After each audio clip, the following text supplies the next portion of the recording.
अंतिम सत्संगति भगवान महावीर स्वामी की, आचार्य श्री कुंद कुंद भगवंत की, आचार्य श्री उमा स्वामी भगवंत की, आचार्य श्री विमल शंकर जी महाराज की, आचार्य गुरुदेव सनमती शंकर जी महाराज की, 9 करोड़ मुनि राजों की, द्वादशांगिनी माता की।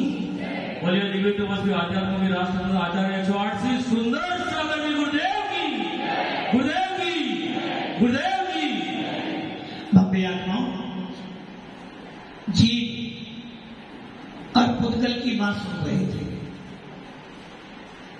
जीव और पुद्गल की बात सुन रहे थे और सुनते सुनते ये भी बात ध्यान में आ गई, मेरी वस्तु कौन सी है और पर की वस्तु कौन सी है। भगवान महावीर ने यही संदेश दिया है, निज वस्तु को पहचानोगे आनंद में रहोगे, निज वस्तु में जाओगे भगवान आत्मा बन जाओगे, और पर वस्तु को देखोगे, पर वस्तु में जाओगे तो संसार में घूमते रहोगे। भव्य आत्मा, इसी चर्चा को करते हुए आचार्य उमा स्वामी भगवत मंगलाचरण कर रहे हैं।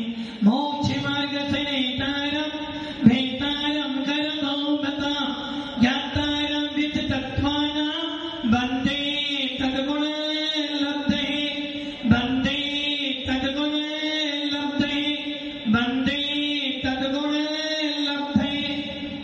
आचार्य उमा स्वामी जी यही बात समझाने का प्रयास कर रहे हैं। 7 तत्व हैं। पहले अध्याय में उमा स्वामी जी ने 7 तत्वों के नाम दिए हैं, जीव, अजीव, आश्रम, बंध, संवर, निर्ग्रह और मोक्ष। जिन्होंने पहला और अंतिम प्राप्त किया है, जिन्होंने पहला और अंतिम प्राप्त किया, पहला कौन सा है? अजीव, जीव। अंतिम कौन सा है? मोक्ष। जिसने जीव को पाकर मोक्ष की साधना की है, वो तो भगवान महावीर जैसे हो गए। इसलिए हमारे आचार्यों ने लिखा है, हितोपदेशी सर्वज्ञ वीतरागी जो होते हैं वो जीव से मोक्ष की यात्रा करते हैं, जीव पर्याय को लेकर आते हैं और मोक्ष की साधना करते करते जीव में लीन हो जाते हैं।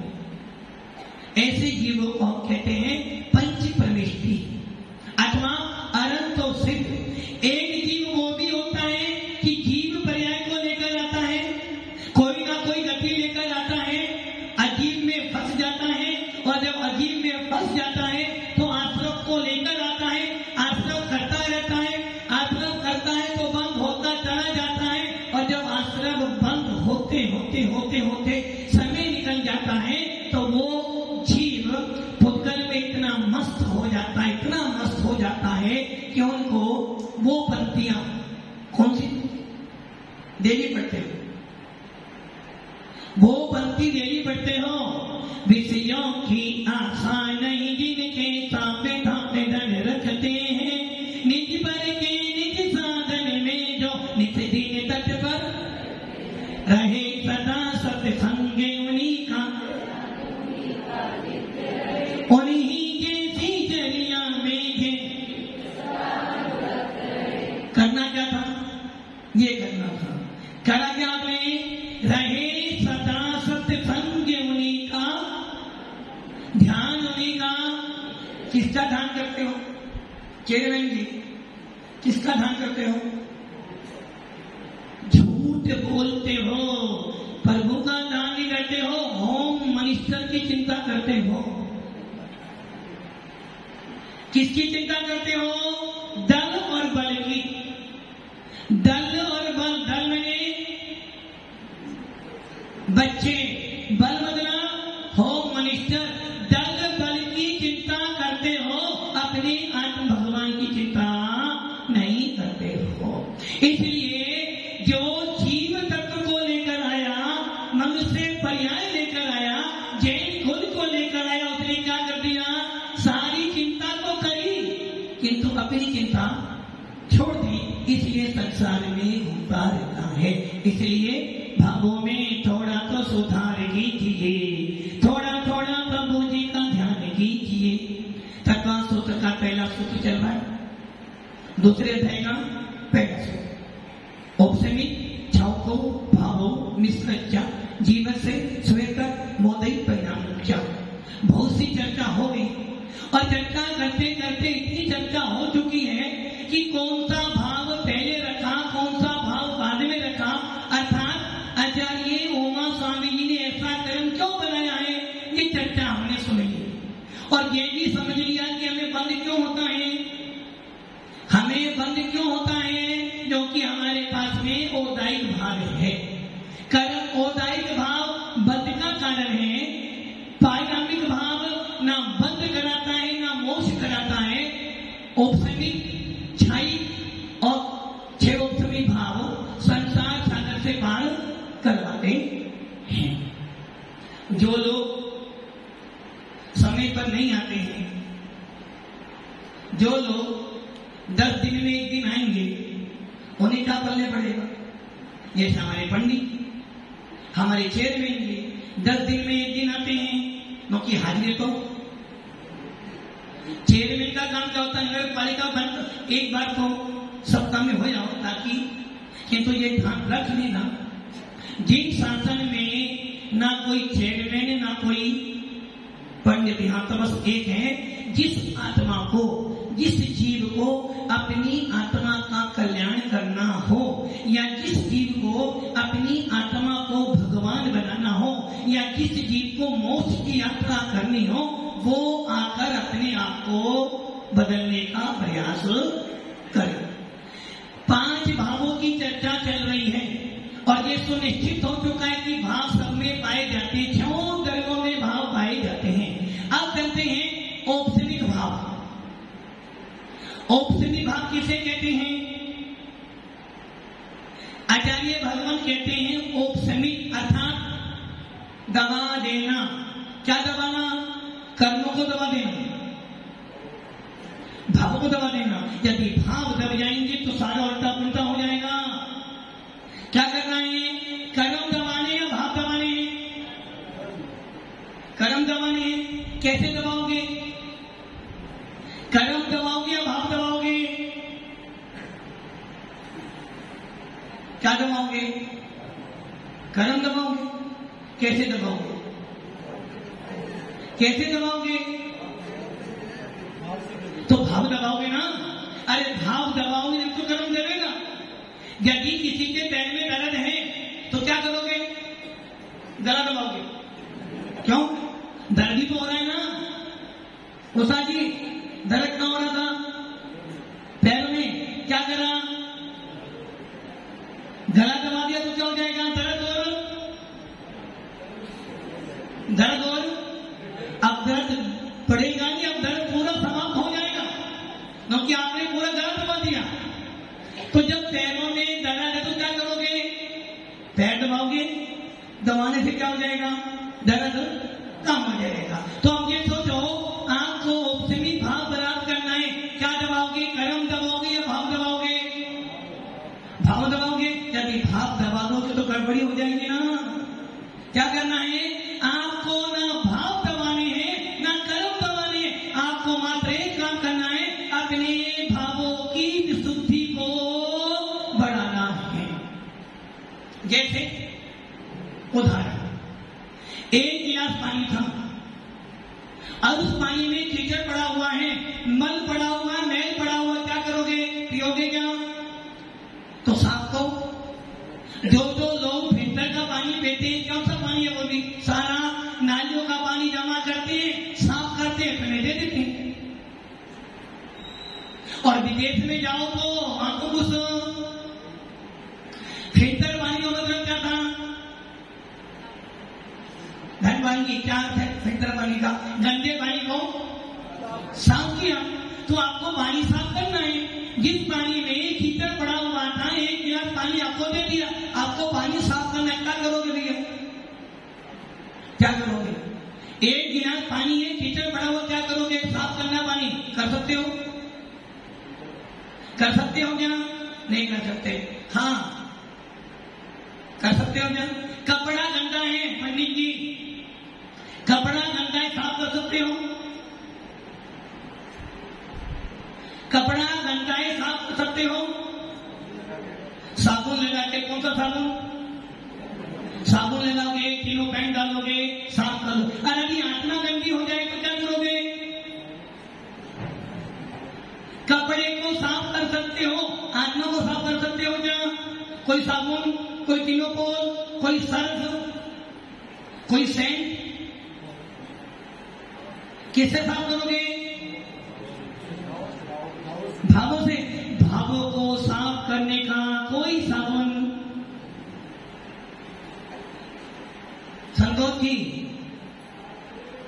चश्मा तो बहुत साफ पहन कर आए और ऐसे लग रहे हो बस अभी नया विवाह करने जा रहे,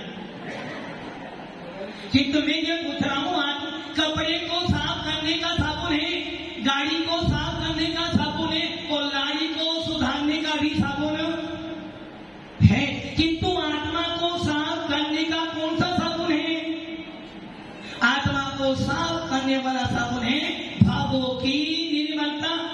जल में एक गिलास पानी दिया है, उसमें कीचड़ है, मल भरा हुआ है, मैल पड़ा हुआ है, उसे साफ करना कैसे साफ करोगे? नरेंद्र जी कैसे साफ करोगे?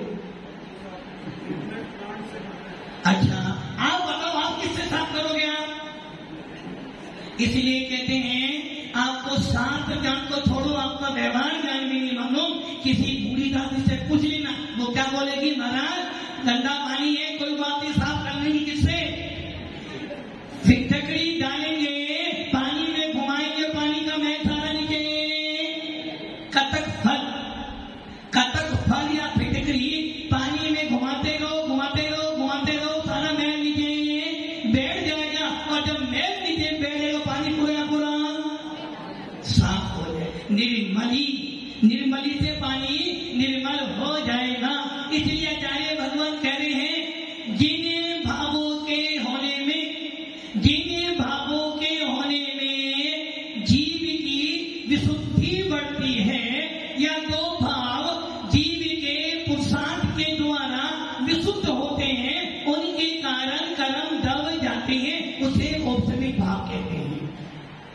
अथवा दबना ही, उपशम ही जिनका प्रयोजन है, उसे औपसमिक भाव कहते हैं। अथवा जिन भावों के होनों में कर्मों का उपशम है, उसे औपसमिक भाव कहते हैं। अथवा आत्मा की शुद्धि के कारण, आत्मा की निर्मलता के कारण, आत्मा के पुरुषार्थ के कारण कर्मों का फल न देना, इसे ही उपशम कहते हैं।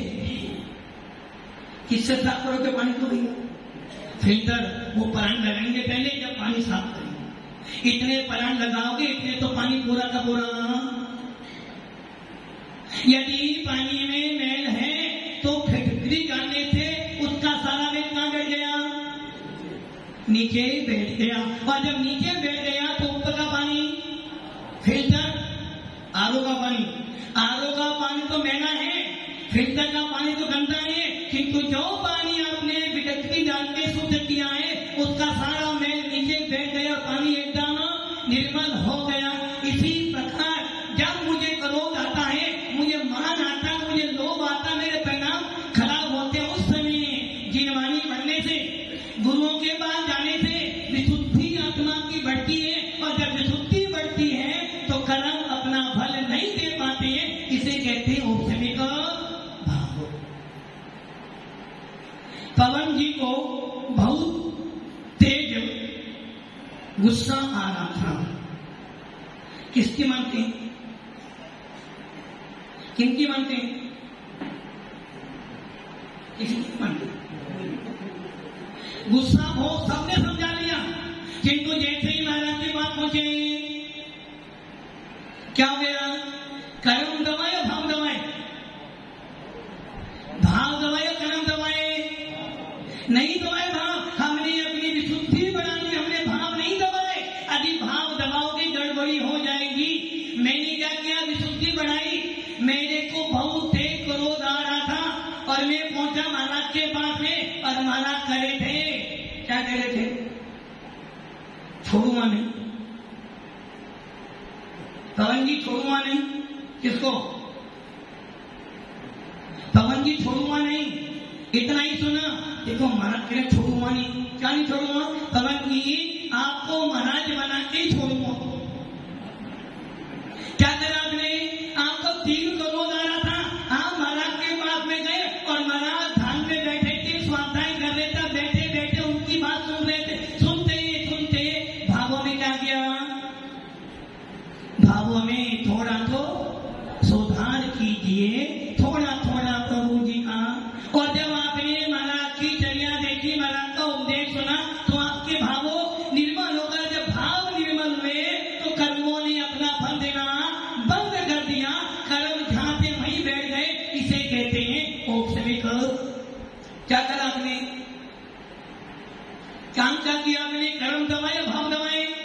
आपने ना कर्म दबाए ना भाव, आपने अपनी आत्मा की विशुद्धि बनाई। आपने अपनी कसायों की जो उपयोग कसायों में जाना था, उस उपयोग को वहां से हटाकर अपने ध्यान दर्शन में लगा लिया, पंच प्रवृत्ति की बनना में लगा लिया, तो आपके कर्म दब गए। इसे कहते हैं औपचारिक भाव। क्या कहते हैं? औपचारिक भाव। दूसरा भाव कौन सा था? छायिक भाव। छायिक भाव का अर्थ क्या हो गया? छायिक भाव की परिभाषा, छायिक मतलब पंडित जी, छायिक कम पढ़ोगे, लिखोगे, बनोगे खराब। छायिक पूरा का पूरा विनाश। शत्रु को मारना है तो थोड़ा बहुत पूरा मारो। यदि थोड़ा मारोगे तो प्रकट हो जाएगा, पूरा मारोगे तो उत्पन्न ही नहीं होगा। छायिक जो भाव 6 के निमित्त से उत्पन्न होता है, जो भाव होने में कर्मों का अत्यंत क्षय हो जाना था, जड़ से ही सत्ता से ही विनाश कर देना, उसे कहते हैं छायिक भाव। अथवा आत्मा की विशुद्धि से, आत्मा की विशुद्धि से शुद्ध पर्याय का प्रकट होना छायिक भाव है। बात समझ आई नहीं? मैंने क्या बोला? आत्मा की विशुद्धि से शुद्ध पर्याय का प्रकट होना छायिक भाव है। और इसका देखा हो गया, इधर उधर देखोगे आनंद, इधर देखोगे आनंद का है यहाँ, और वहां कसाई। आनंद अंदर है, अंदर। जैसे आत्मा में कितने गुण हैं? अनंत। और हर गुण के ऊपर कौन बैठे हैं? हर आत्मा में अनंत गुण है, हर गुण के ऊपर कौन बैठा हुआ है? कर्म। कितने कर्म बैठे हैं? अनंत। अब जब गुण के ऊपर कर्म बैठ गए तो क्या होगा? गुण अपना प्रभाव नहीं दिखाएगा। उसी प्रकार आचार्य कह रहे हैं, जब मैंने अपनी आत्मा की विशुद्धि बढ़ाई, अर्थात आत्मा के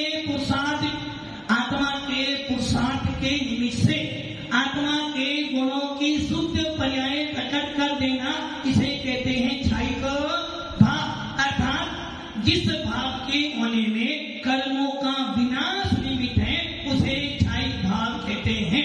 अथवा जो भाव कर्मों के अत्यंत विनाश हो जाने से उत्पन्न होता, उसे छायिक भाव कहते हैं। अथवा कार्य शुद्ध पर्याय को प्रकट कर देना छायिक भाव है। अब जैसे आपको घी प्राप्त करना है, कीर्ति जी घी प्राप्त करना कहां से लाओगे? दूध से घी लाओगे। दूध से घी तो मिलने वाला नहीं, दूध से तो घी मिलने वाला नहीं। कीर्ति जी क्या करोगे? आप एक खदान में गए और स्वर्ण पाषाण पड़ा हुआ था, क्या करोगे? 60,000 रुपये से भेज दोगे और पहले से लाओगे, उसको शुद्ध करोगे, सोना अलग और पाषाण अलग करोगे, या फिर सोने को भी कितनी मात्रा में शुद्ध है। उसके बाद तो घी कहां से लाओगे? घी कहां से लाओगे? नरेंद्र, घी कहां से लाओगे? दूध में से मक्खन, मक्खन में से घी। हाँ, घी कहां से लाओगे राजू? महाराज बाजार से, नहीं से घी लाओगे। हाँ, नई नई आविष्कार हो रहे हैं। साइंस करता तो हमारे लोग भी, जैन समाज के लोग भी नए नए आविष्कार, और वैसे भी सागवाड़ा तो आविष्कारों की नगरी है। हाँ, घी कहां से लाओगे? पहले मलाई लाओगे, मलाई से मलाई को जमाओगे, तपाओगे। किसे? घी को या बर्तन को? मलाई को तपाओगे तो मलाई पूरी जल जाएगी। अच्छा, पहले मक्खन तपाओगे, मक्खन से घी मिलेगा, घी से घी कहां से लाओगे? दूध में से। अरे दूध का विनाश करोगे जब तुम्हें घी मिलेगा। दूध के सद्भाव में घी मिलने वाला नहीं है। पहले दूध का विनाश करो जब तुम्हें घी मिलेगा। वैसे ही जब तक कर्मों का विनाश नहीं होगा, जब तक कर्म जड़ से नहीं जाएगा, आपको साइक भाव मिलने वाला। इसलिए आचार्य कह रहे हैं, ज्ञाना बनी, दक्षिणा बनी, मोहिनी अंतरा का जब पूरा विनाश हो जाता है, जब क्या बनते हो? जिसने राणा जीते अनंत पद प्राप्त करना है, भाव मोक्ष प्राप्त करना है, तो क्या करना पड़ेगा? चार घातियां कर्मों को जड़ से निकालना पड़ेगा। आत्मा के अंदर जो घातियां कर्म बैठे, उनको अत्यंत अत्यंत अत्यंत दूर करना, उसे कहते हैं क्षय। बात समझ आ गई? अब उदाहरण देखो। जैसे जो जल गंदा था, क्या था? गंदा। क्या करा हमने? फिटकड़ी डाली, घुमाई, सारा मल नीचे बैठ गया, पानी कैसा हो गया? मल से। अब अपनी जगह उस पानी को अलग गिलास में रख लिया, वो जल कैसा बन गया? एकदम फिल्टर। कौन सा फिल्टर? उसमें अब मल का एक भी कण, उसे कहते हैं शुद्ध पानी, निर्मल पानी। वैसे ही आत्मा की विशुद्धि से, आत्मा की प्रगति से, आत्मा के पुरुषार्थ से जो कर्म आत्मा में लगे थे, उनका सर्वथा विनाश कर देना, उसे कहते हैं क्षयिक भाव। दूसरा उदाहरण, उषा जी ने नरेंद्र से बोला, भाई मेरा एक अकाउंट खुलवा दो। देने किसे नहीं बोला, बच्चे वो काम लेट करेंगे, वो जल्दी कर देंगे। एक अकाउंट खुलवा दिया और उसमें आपने 10 लाख रुपए जमा कर दिए। अब धीरे धीरे पैसे खर्च कर रहे थे और मात्र में 2000 रुपए छोड़ दिए। अकाउंट बंद हो जाएगा क्या? क्यों नहीं बंद हो? तो भाई 10 लाख से 2 ही रह गए ना, बस अकाउंट बंद। क्यों?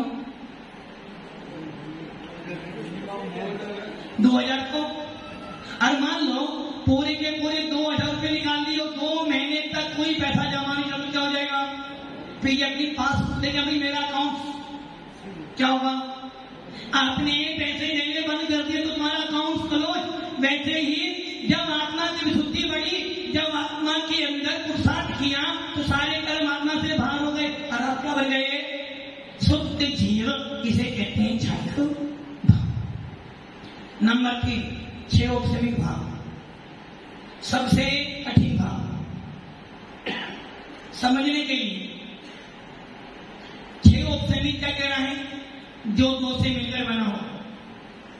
किससे मिलकर बना हो? 2 से मिलकर बना हो। 2 कौन कौन से? 6 और उपसम। जैसे पानी था, गिलास में पानी था, नीचे कीचड़ बैठी थी, ऊपर साफ पानी था। इतने में क्या हुआ? छोटा सा बच्चा आया, उसने पानी के गिलास को हिला दिया। अब क्या हो गया?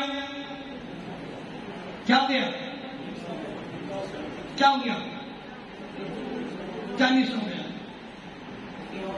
जब आप खाना खाते हो, केलाजी जब खाना खाते हो, उस खाने में एक ही गिलास में सब्जी भी थी, मिर्ची भी थी, नमक भी था, और आपने खाया। आनंद किसका आया आपको?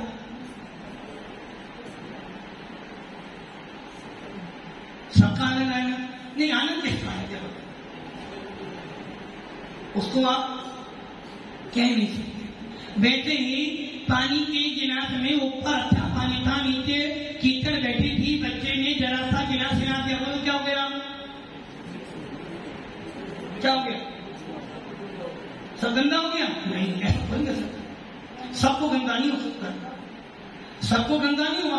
अरे भाई, पानी का गिलास ही तो लाया था, उसमें जैसे ही गिलास लाया तो क्या हुआ? जो नीचे मल के कण बैठे थे कुछ तो ऊपर आ गए, कुछ नीचे नीचे बैठे रहे। तो क्या हो गया?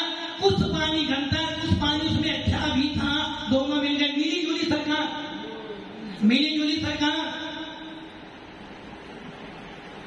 और मिली जुली सरकार में क्या होता है? मेरी बात नहीं तो मैं ऐसा कर लूंगा, सरकार गिरा दूंगा, मेरे पास इतने विधायक हैं। तो मिली जुली सरकार बैठे ही 6 विभाग में क्या हुआ? कुछ घंटों नीचे बैठे थे, कुछ ऊपर आ गए, तो पानी गंदा भी और कुछ निर्मल भी। वैसे ही 6 और उपसम से जो भाव बनता उसे 6 उपसमी कहते हैं। था कुछ कर्मों का 6 हो गया है, कुछ कर्म उदय में आ रहे हैं, कुछ कर्म 6 हो गए, कुछ दबा दिए, और उन दोनों से जो भाव बना वो हो गया 6 उपसमी। परिभाषा क्या बनेगी इसकी? कर्म 2 प्रकार के, घात्या कर्म और बड़ा घात्या कर्म कहते हैं जो जीव के गुणों का पूर्ण रूप से घात करते हैं, उन्हें घात्या कर्म कहते हैं। और जो जीव के गुणों का एक देश घात करते हैं उन्हें अघात्या कर्म कहते हैं। अर्थात जिन कर्मों के उदय में जीव का कोई भी गुण की पर्याय प्रकट न हो, घात्या कर्म है। और जिन कर्मों के उदय होने पर भी जीव के उस अंश में कर्मों का या गुणों का सद्भाव पाया जाए तो उसे घात्या कर्म कहते हैं। अथवा देखते दें जो जीव के अनुजीवी गुणों का घात करते हैं उन्हें घात्या कर्म कहते हैं, और जो जीव के प्रतिजीवी गुणों का घात करते हैं उन्हें अघात्या कर्म कहते हैं। सही है ना? अब क्या हुआ? कर्म करते थे घात्या और अघात्या, इनमें से 4 घात्या और 4 अघात्या। जो घात्या कर्म होते हैं, प्रत्येक कर्म में, प्रत्येक वस्तु में 2 प्रकार की पावर होती है, ऊर्जा। एक सर्ग घाती स्पर्धक और एक देश घाती स्पर्धक। ये बात समझ में नहीं आती। जैसे कोदे, नाम सुना कोदों का? नहीं सुना? पंडित जी कोदे के लेके, कोदो एक धान होता है और बहुत मादक होता है, उसे खाने का नशा आ जाता है। कोदो के चावल, कोदो एक धान है जो नशीला होता है, मादक होता है, और जब उसको हम धोते हैं पानी से तो क्या होता है? उन कोदों में कुछ धान तो कोदे के बीज ऐसे होते हैं जिनको धोने से अपनी शक्ति को वो मादक शक्ति कम कर लेते हैं, और कुछ ऐसे होते हैं जिनकी पावर उतरी रहती है। तो इसलिए कोदे को, धान को जब जल से धोते हैं तो कुछ कोदे को मंद पावर वाले होते हैं, कुछ अधिक पावर वाले होते हैं। वैसे ही जब आपने अपने कर्मों का एक देश क्षय किया तो आपकी आत्मा में कुछ विवेक उत्पन्न हुआ और आपने मोक्ष मार्ग पे लगना शुरू कर दिया था। तो घात्या कर्म और अघात्या कर्म। घात्या कर्म क्या करते हैं? यदि मान लो आपको ज्ञानावंडी कर्म का उदय हो तो क्या आपका ज्ञान प्रकट हो सकता है? और यदि आपका घात्या कर्मों का उदय हो तो ज्ञानावंडी कर्म का उदय ना हो, कम उदय हो तो आपका ज्ञान प्रकट हो सकता है। तो घात्या कर्मों में ऊर्जा है, अघात्या कर्मों में भी ऊर्जा है। तो घात्या और अघात्या कर्मों में दोनों में ऊर्जा। एक ऊर्जा ऐसी है, एक पावर ऐसी है, जैसे मान लो आपके घर में बिजली का बोर्ड लगा हुआ था संतोष जी, और गलती से उसमें आपका हाथ लग गया तो क्या होगा? चलेगा किसको? बोर्ड को। क्यों?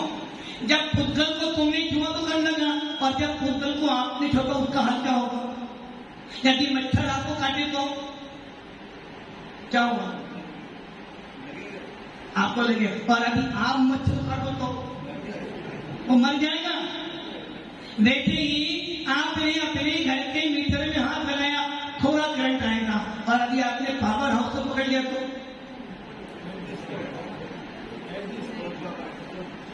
वैसे ही घाटिया कर्म की बात कहती है, एक बार यदि घाटिया कर्म का उदय हो गया तो आपका कोई गुण प्रकट होने वाला। और घाटिया कर्म कहता है घर का मीटर है, छुओगे फिर भी गुण तो मिलेगा। वैसे ही सभी भाव में कुछ कर्मों का क्षय होता है, कुछ कर्मों का उत्सव होता है, इसके कारण आत्मा में गुण प्रकट होता रहता है। अब कैसे होता है इसे कल फिर समझेंगे। आज के इतना समझ लो कि हम सब जीव हैं, भाव हमारे हैं, भावों को अच्छा करना हमारे हाथ में। जैसे जैसे भाव अच्छे होंगे वैसे वैसे कर्म बढ़ेंगे, जैसे जैसे भाव अच्छे होंगे गुलिस्तान बढ़ेगा, और जैसे जैसे गुलिस्तान बढ़ेगा हम परमात्मा की ओर चलते चले जाएंगे। हम सब परमात्मा बने, यही पुरुषार्थ करें। ओम नमः।